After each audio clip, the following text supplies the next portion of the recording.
I'm Chi Jie from Nanyang Polytechnic School of Infocom Technology and Diploma in Information Security and Forensics. This video is a project for my module Malware Analysis, Tools and Techniques. Before I start performing analysis, I believe it is appropriate for me to introduce the widely adopted approach to analyze malware. There are 4 phases to analyze malware, and each of them should be done sequentially, meaning you should do step 1 first before heading on to step 2 and 3 and so forth. Now the difference between basic and advanced analysis is the viewing of executable code. For basic analysis, you do not actually need to view the executable code of the malware, and as for advanced, you will do so. And each step is a progression to another, whereby you will use what you have obtained from the previous phase in the current phase. So for static analysis, you do not actually run the malware. As for dynamic, you do. Today, I'll be performing basic dynamic analysis on a malware. Basic dynamic analysis is performed by executing the malware without looking at its actual code. This should only be done after basic static analysis has completed. You should also leverage information obtained from basic static analysis in basic dynamic analysis. For example, if you had found a string representing a URL or an IP address in basic static analysis, then in basic dynamic analysis, you should look out for that URL or IP address when monitoring the network traffic of the system. This is because the URL or IP is highly likely to be related to the malware. This basic dynamic analysis phase also helps to review the true functionality of the malware as it runs. This is because you can directly analyze the evidence or the results from the tools used to monitor the system, whereas in basic dynamic analysis, you'll only be reviewing the strings or function imports of the malware to try and only predict what the malware is actually doing. Now, I'll be covering the tools that I'm going to use in basic dynamic analysis. I'll be using 6 tools in total: Process Explorer, Process Monitor, Redshot, Wireshark, Apart DNS, as well as Netcat. Explorer gives you a hierarchical view of all the processes running on your system. It also lets you view all the loaded dynamic loaded libraries by the process. Next, you can view any existing handles associated with the process. Additionally, you can also look at any mutexes that were created by the process. Mutexes are used by malware to prevent reinfection when multiple instances of the malware is running. Next, you can verify the integrity of default Windows applications. This can be used to detect process injection. Process injection occurs when a process injects executable code in another target process. The executable code is then run in the context of the target process. Malware often performs actions like this. It will first execute, then inject malicious executable code in another program, and then terminate itself. This makes it seem like it's a legitimate software and evade anti-malware detection. Lastly, you can also dump a process with Process Explorer. This helps you to unpack the malware and statically analyze the malware because it would be in an unencrypted state while it is running. Process Monitor is a combination of the now deprecated Regmon and FileMon, or Registry Monitor and File Monitor. Process Monitor enables you to have real-time analysis on file system, registry, network, and process or thread activity. It also captures input and output parameters of the function calls to the Windows Application Programming Interface. Lastly, you can filter all the activity via a wide range of criteria, such as process name, etc. Redshot is an open source tool that allows you to take snapshots of your registry. You should first take an initial snapshot before running the malware. After running the malware for a decent amount of time, take the second snapshot. Then, click the Compare button in Redshot. It will help you determine all keys that have been added or deleted and all modified values in the registry. Then you can choose to generate a text report or HTML report as you like. Wireshark is a computer network monitoring tool that allows the deep inspection of network packets. It currently supports hundreds of protocols and is still being updated. It also supports live as well as offline analysis. This means that you can save packets to analyze it at a later stage. It also has extensive display filters such as filtering by protocol or by IP address. A part DNS helps you to control the DNS query responses created by any application running on your system. When a part DNS is run, it automatically sets the local DNS to localhost and listens on UDP port 53. It has the ability to intercept DNS requests and spoof DNS responses that is user specified. When a part DNS is closed, the DNS setting is reverted. Netcat is a computer networking utility that supports the TCP and UDP transport layer protocols. It accepts inbound connections on any ports and allows you to create outbound connections to any port. It also has the ability to check which ports on your system are open. This is my virtual machine setup for my basic dynamic analysis. My host machine will be running on Windows 10, and I have installed VMware Workstation Pro. The victim guest virtual machine will be running on Windows 8.1 and have the IP address 192.168.56.100. I'll also be using VMware's internal network mode or custom virtual network. There are various benefits with this particular network mode. Firstly, there's no access to the host. Secondly, there's no access to other VM guests by default. Next, there is no access to the internet. Network between selected VM guests can be configured if required. There is also no access from any foreign network. I would also like to mention something extremely important, and that is you should not use the host-only network mode to perform any type of dynamic analysis on a malware. It is true that the host-only network mode prevents internet access from the guest virtual machine. However, by choosing host-only network mode, you are essentially putting your host machine and the guest machine on the same network. This means that the guest machine can communicate with your host machine.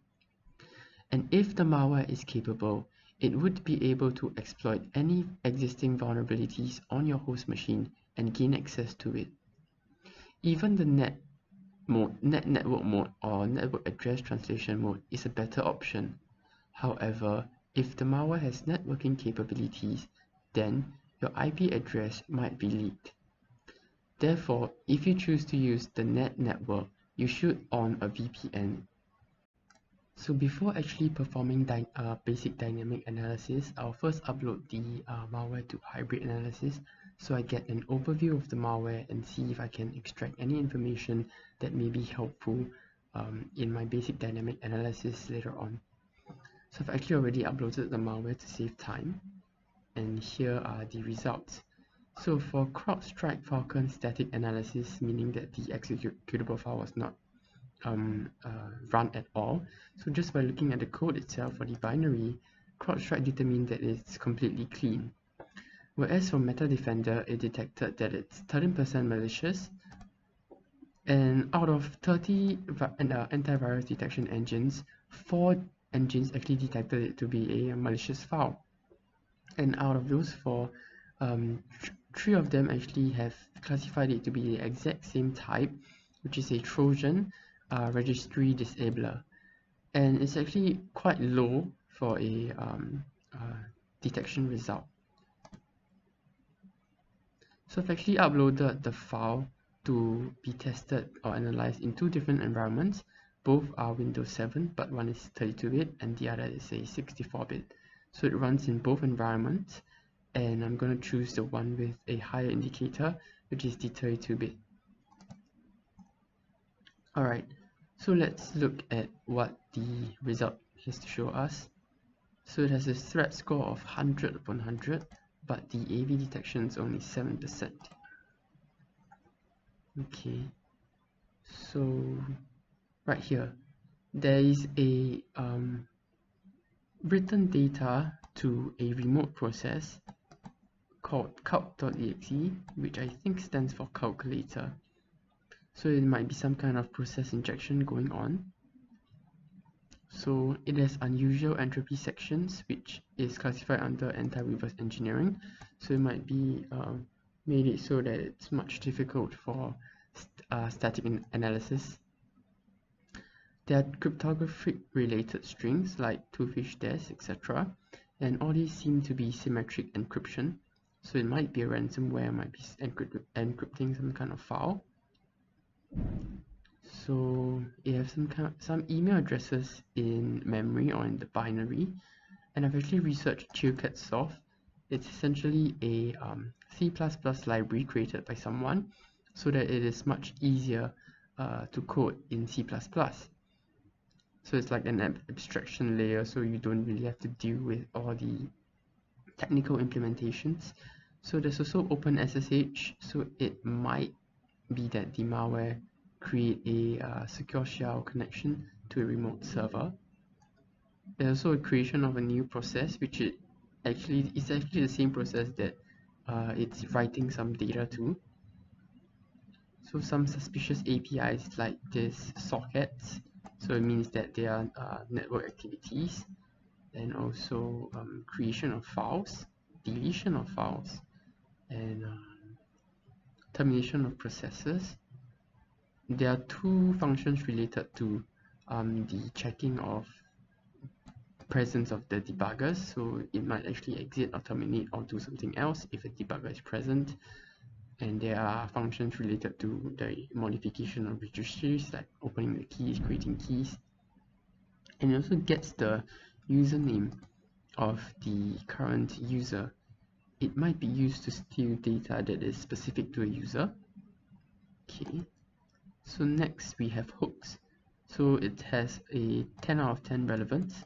So it wrote this bytes to nsi.dll. So it could be hooking some function calls. So next we have, under the informative section, we have anti-reverse engineering. So it seems like if the malware detects a debugger, it will throw an exception to crash the program. But we will not be doing debugging because that's under advanced dynamic analysis. So it spawns a new process. We already know that earlier on. Alright, so we have some screenshots here of the malware being executed. So here we have a console window host, console host window, sorry. And we have a calculator window. And this looks like the default calculator that comes with Windows.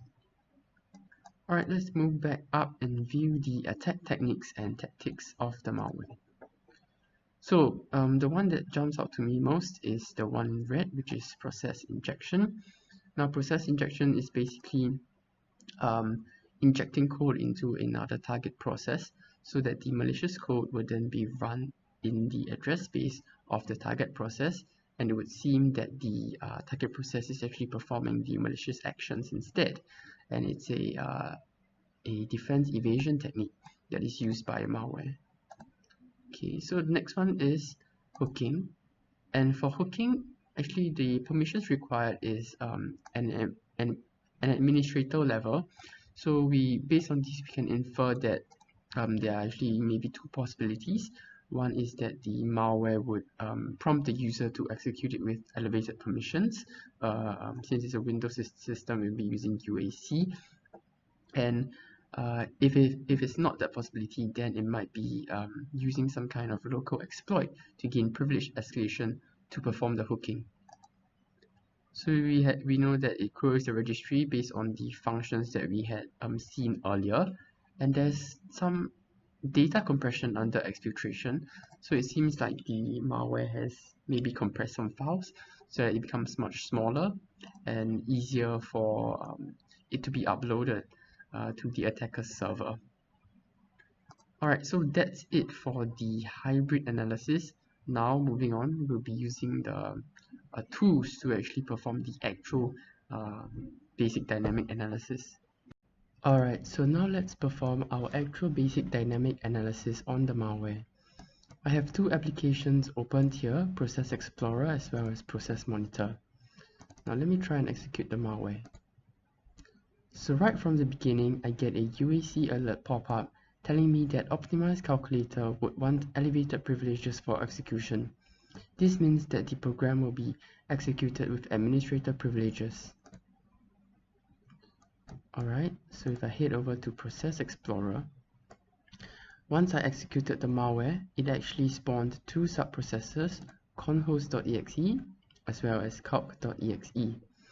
Now, the fact that it had spawned calculator.exe actually piqued my interest, and I want to verify if the calculator.exe is actually the default Windows application or if process injection has occurred. So what I think is that the malware might have injected the malicious code into the address space of calculator.exe and execute it in the context of calculator.exe. So what I do to confirm this is I hit properties and I click verify. So it seems that it is verified. So the executable code of calculator.exe has not been changed. So it seems that process injection did not occur on calculator.exe.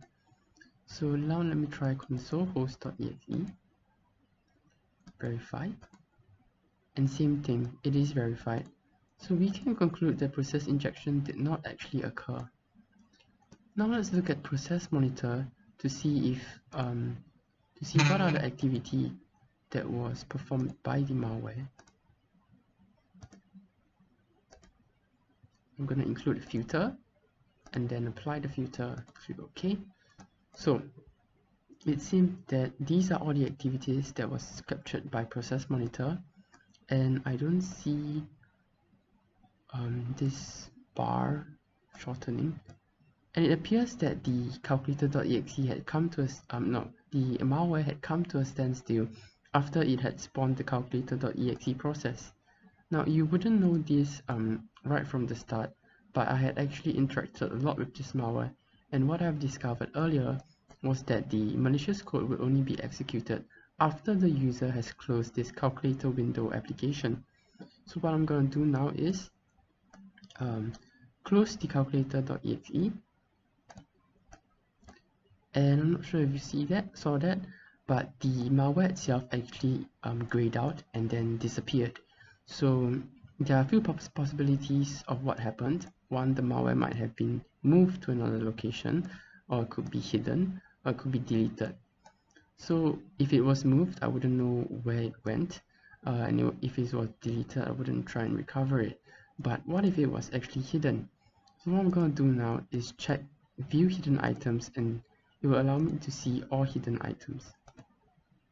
And so as you can see, the optimized calculator appeared right below the debug information zip file, which I will get to those later, and it's actually grayed out, showing that it's actually been hidden.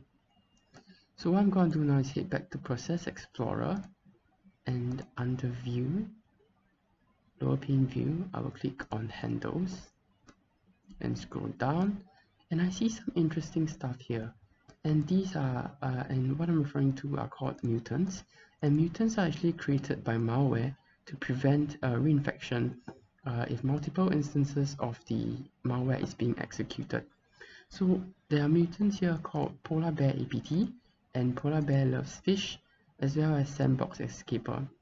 I did some reconnaissance, which is Google searching on Polar Bear APT, but I couldn't find much. Whereas for Sandbox Escaper, it is actually referring to a female individual online who is notorious for releasing zero-day Windows exploits. Now, APT also suggests that this might be a spyware because advanced persistent threats usually try to remain undetected and exfiltrate data. So what I'm going to show you now is how the mutant prevents reinfection. So I'm going to run the malware again while there's already optimized calculator running. yes. And if you look closer, just try and notice this portion right here. So this is the old optimized calculator, whereas this is the new one. So now what I'm going to do is I'm going to close this new calculator.exe and let's see what happens. And as you can see, the new optimized calculator was exited. It terminated itself, right? And what you can see here now is this malware is not grayed out anymore. So what I can infer by this is that it hides itself before actually checking if a mutant exists. So, and something interesting is that it is now being unhidden. So what I think is that there's a probably a boolean value, and what the malware does is it inverts that value. So I can prove this by running the malware again, closing calculator app, and as you can see, it became hidden. So now let's move on to Process Explorer. Right, so there is quite a lot of information over here. So I'm just going to look at my notes so that it's save some time. Okay, so something to take note here is the a creation of file at Windows Start menu, Program Startup, and there's a file being created named Windows32.exe. Now this is very suspicious because it is firstly associated with this particular program, and this particular directory actually contains all the applications that will be automatically executed when the system boots up. So what I'm going to do now is head over to that directory. Just gonna copy the directory, paste it here, and there's Windows32.exe and it appears to be hidden. So I'm gonna go further down, and as you can see here, there's a read to the exact malware that I executed and an immediate write to this particular file right here. So what I'm thinking is that the malware actually copied itself into this directory as a persistent mechanism. Now to confirm that it is actually being copied, I can use Windows MD5 to hash the file and see if it's the same. So what I do is I drag and drop this file right here, as well as the original malware, and as you can see, although they have different names, their hash is exactly the same, and same for their size in bytes. Alright, so I'm gonna pause the video for a while now to recollect my thoughts. Alright, so let's continue with the process monitor. So another suspicious activity that I've actually noticed was a creation of a file named systemdrivers.exe. However, when I tried to analyze the file further, it appears that the file is empty, 0 in bytes.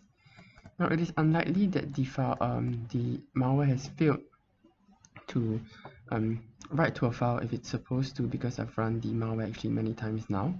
So what I suspect is that the malware actually tried to download a file from a remote location, maybe the web, and failed to do so, which resulted in a 0-byte file. Alright, so next, let's scroll further down, and we shall find here. Alright, there was actually a query to a directory, which is C users, which is my current user, and app data. So what we can find from here is that the malware actually retrieved my current username and tried to access my app data folder, which contains many of my user specific files, like my credentials for websites, or my internet history, or some other sensitive information. So what I have here is that it actually tried to access all of the files within app data, as you can see here. And now I'm going to try and scroll down all the way, and right here. So if you notice this right here, there is a read to a particular file in my app data folder, and then an immediate write to debuginformation.zip. And debuginformation.zip is this particular file right here, located on my desktop. So After opening the zip file, I see three very familiar folders: local, local low, and local roaming. So it seemed that the malware had actually created an exact copy of my app data and zipped it and named it debug information. Now, to show you that this is actually my particular app data, what I'm going to do is access my app data folder. So by default, this value is actually hidden. Right, go to the same directory in Microsoft in credentials, and as you can see here, if you compare the same directory, there's nothing in this folder, and that is because by default everything in app data is hidden. So what I'm going to do now to show you that a file like this is copy this file over and show you that there's a prompt for me to replace this file, and I did successfully. So this shows that debug information is actually an exact copy of my app data folder but zipped. Alright, so I'm gonna head all the way down now. As you can see, it wrote for quite some time. It had multiple functions, and all the way down, and there's something suspicious over here. So it actually created a file and read a file located at the documents folder of my user, and the file is named system log information. So what I'm going to do now is try and view the file right here, and there's something surprising here. It appears that it's actually logging my keystrokes. I did not type much, and there was a couple of control and shift keys, and there was, I believe these was supposed to be app data but stopped at AP. So what I'm gonna do now is, you wouldn't know this right from the start, but I had actually interacted with the malware quite a couple of times, and it actually wrote to this particular file at very random periods while I was initially doing my initial testing.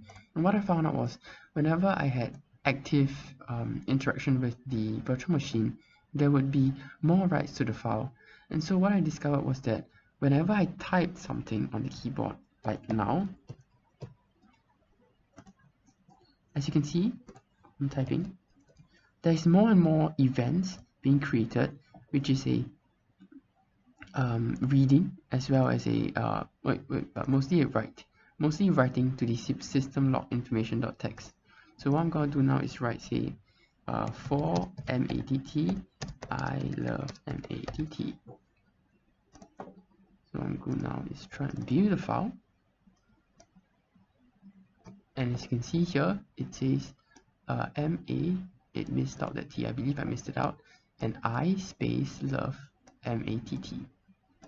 And this shows that it is a keylogger. And something else that was interesting to me was this particular file right here. Whenever I had typed for a, say, decent amount of times, there would be a file created in this particular directory, and this is not in this documents folder, but under the C, users, public, and public documents. And this is quite shocking. As you can see here, these are actually pictures of my computer. Sorry, it's a bit slow. As you can see, this is actually a picture that was taken from my computer. It's a screenshot. So now what I know is that the malware had actually took a screenshot of my machine. And what I also figured out is that after I type a certain number of keys, I believe, on the keyboard, a new picture will be generated with a random value, I believed. So that's about it for Process Explorer and Process Monitor, and I'll be using another tool next. Alright, so now I'm going to use Regshot to determine if the malware makes any modifications to the registry. Now, based on earlier experience, I know that the malware, when run, doesn't actually execute malicious code until only after the calculator window has been closed. So what I do now is, before I close the calculator window, I'll take a first snapshot of the current registry. and simply save it to a folder I created and name it first shot. Alright, so now I'm going to close the calculator window and the malware should execute its malicious code. As you can see, right after I've closed it, the malware grayed out and two files appeared. One is a system driver executable file and the other is a zip file named debug information. Right now I'm going to take the second shot and save it and just name it second shot. So right after you have taken the second shot, what you should do is compare it. But I've did this before and I actually had probably 10,000 registry keys and modification, and what I found out was that when VMware, still in the restoring state, makes a ton of changes to the registry. So right now, if you see the bottom left of my screen, my VM is still in the restore mode. So if I compare right now, there will be a lot of irrelevant modifications that I have to sieve through. So what I've done is actually saved a report from earlier. So right after you click compare, there should be a HTML document or plain text file that will be recorded, and you should be able to analyze the modifications made. So let's analyze the one that I had saved from earlier and actually verify the changes. So as I've said, I've actually went and sieved through all the modifications before and made the necessary research to find out what each registry key or directory or path is actually like their purpose in the registry. So what I found out was there are 4 malicious modifications, and if you see right here, these 3 modifications that are done sequentially, if you can probably glean from the registry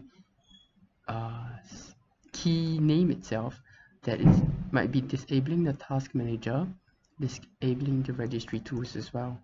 So right now let's try and confirm if this actually occurred. So I'm gonna try and run task manager,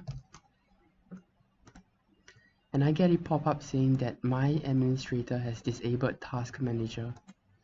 Now let's try it for the registry tools.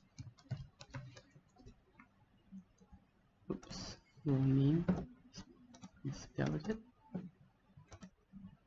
Alright, and same thing, as it says that registry editing has been disabled by my administrator. Now, another thing to take note is this particular registry key, Windows current version.run. The malware had actually created a new registry key called system32, but the value of in this analysis result says that it is null. Now, this particular registry key is actually used by many malware to enable persistence. So when you create a registry key in this particular path and assign it a value, which would usually be the absolute path of the malware, every time your system reboots, the malware will be executed automatically.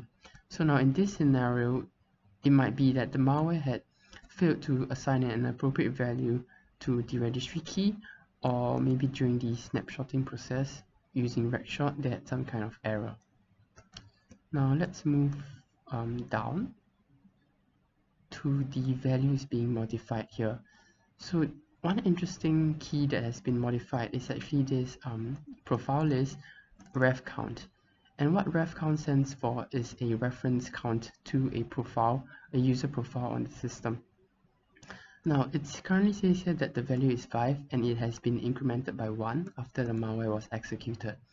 The number right here does not represent the number of users on the system. It merely represents the number of references to user profiles on the system. So this modification hints to us that there might be a new user that is being created. Malware usually create new user accounts so that it is less suspicious to access the system by logging in rather than exploiting a vulnerability in the system. Alright, so now let's try and confirm if a new user has been created by heading onto the control panel. Alright, under user accounts and manage another account. Right, so as you can see, there's actually a new user being created named Polar Bear APT4. It's a local account, but not an administrator account, and it's also password protected. Now, I recall from earlier in the basic static analysis, which I've seen from my partner, that there was a similar string. So now let me try and use bin text. Oh, right, it had actually hid itself. So let me just check the hidden items and hit come back here, and I should be able to see the malware now.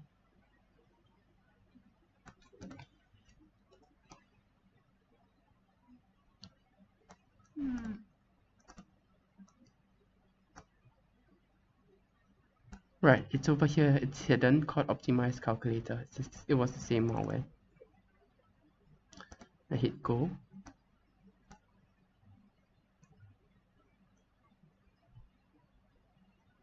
It's relatively slow.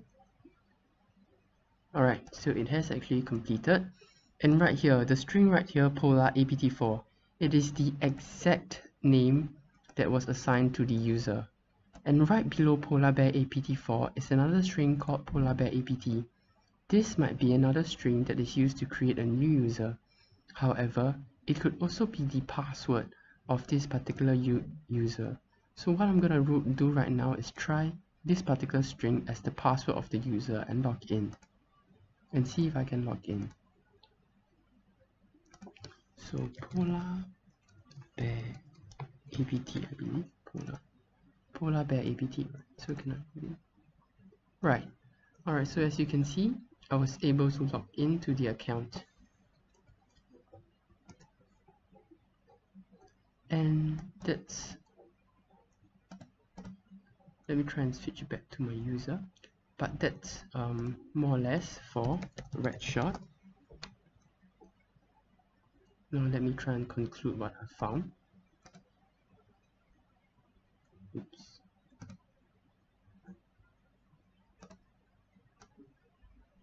Alright, so in conclusion, we had found 4 different items or 4 different unique actions that the malware has performed. It has disabled Task Manager, disabled the registry editing or registry editor. It had also attempted to perform a modification to the registry to enable persistence so that it can be executed every time the computer starts up. And it also added a new user to the system. Alright, so now I'm going to perform the analysis of any network activity that the malware might have. So I have Wireshark as well as SmartSniff open, and I'm going to run the malware first. And I know for a fact that malicious code won't actually run until the calculator window has been closed. So I'm gonna start SmartSniff as well as Wireshark, and then close the window. So it appears from Wireshark that there are attempts to connect to an IP address 192.168.56.8 on port 13337 multiple times.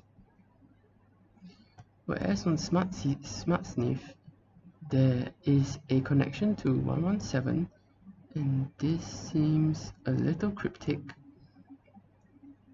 to osp.digicert.com, and another one would be, seems like a Windows update, but we really never know.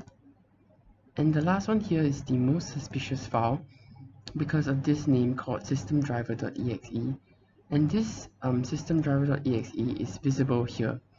Earlier, when our virtual machine had no internet connection, it actually was 0 in bytes, but now it's actually 10,885 in bytes, and I have set my VM to have internet access with my VPN on. Now, so another thing that we can see probably from Wireshark is if I start typing now,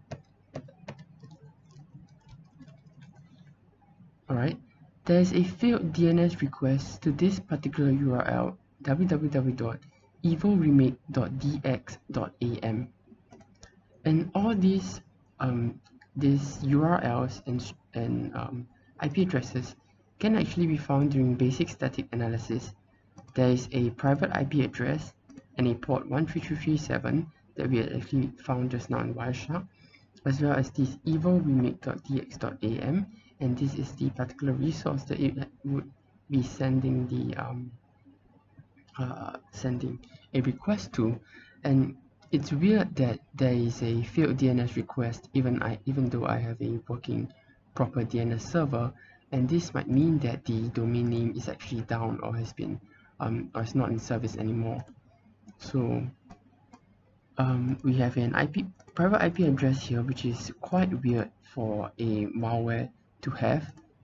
If we scroll all the way back up here, it tries to create a TCP connection to this private IP address on port 13337. And so my analysis or my touch on this is that the malware author actually created this malicious executable for a victim in the same network, or maybe a same network but different subnet, so that it can probably create a connection to it for some malicious purpose of some sort. So what I'm going to do now is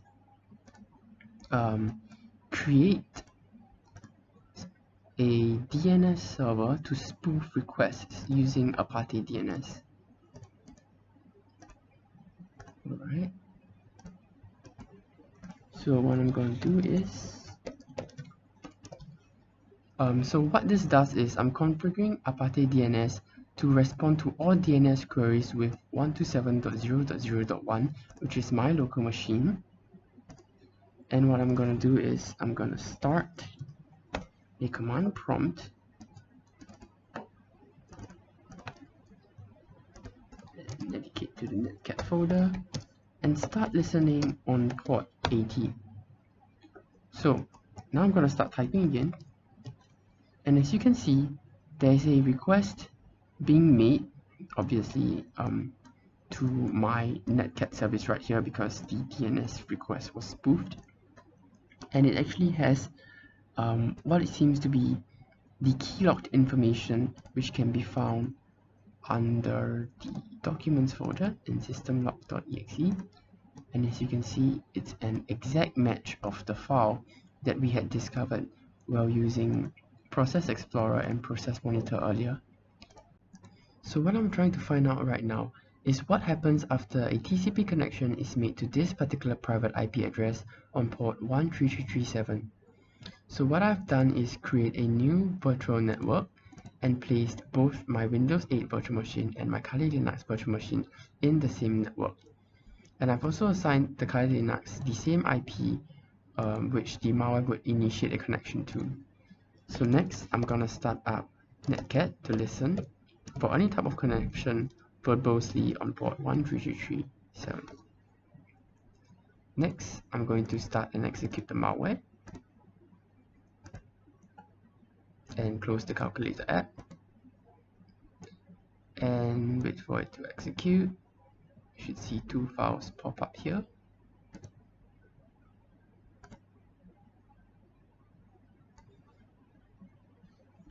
It's a little slow. It's still restoring VMware.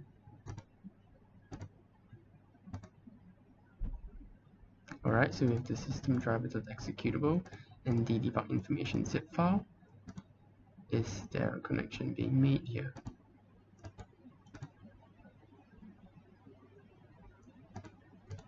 Let's wait a little longer. I'll pause the video and see if it receives any connection.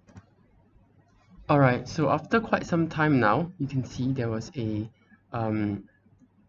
connection from 192.168.56.143, which is my victim machine, and it actually opened the shell, which means that this is also a backdoor.